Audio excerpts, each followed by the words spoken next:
জানেন কি শ্রীকৃষ্ণের মুকুটে সবসময় ময়ূরের পালক কেন থাকে? এর ইতিহাস লুকিয়ে আছে ত্রেতা যুগে এক গোপন প্রতিশ্রুতি। বনবাসের সময় একদিন প্রভু রাম ও মা সীতা গভীর জঙ্গলে তৃষ্ণার্ত হয়ে জলের খোঁজ করছিলেন, কিন্তু কোথাও জল মিলছিল না। তখন একটি ময়ূর এসে তাদের পথ দেখান, কিন্তু ঘন জঙ্গলে পথ হারানোর ভয়ে ময়ূরটি নিজের সৌন্দর্য পালকগুলি ছিঁড়ে ছিঁড়ে রাস্তায় ফেলতে থাকে, যাতে প্রভু রাম পথ চিনতে পারেন। জলাশয়ে পৌঁছানোর পর প্রভু রাম দেখলেন ময়ূরটি নিজের সব পালক হারিয়ে রক্তাক্ত হয়ে পড়েছে।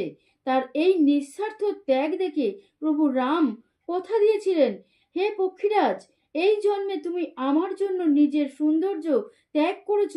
দাপর যুগে যখন আমি কৃষ্ণরূপে জন্মাবো, তখন তোমার এই পালক আমি গর্বের সহিত আমার মাথায় ধারণ করব। সেই প্রতিশ্রুতি রাখতেই ভগবান শ্রীকৃষ্ণ সবসময় মুকুটে ময়ূরের পালক পরেন। যদি শ্রীকৃষ্ণের ভক্ত হয়ে থাকেন তাহলে সাবস্ক্রাইব করে পাশে থাকবেন।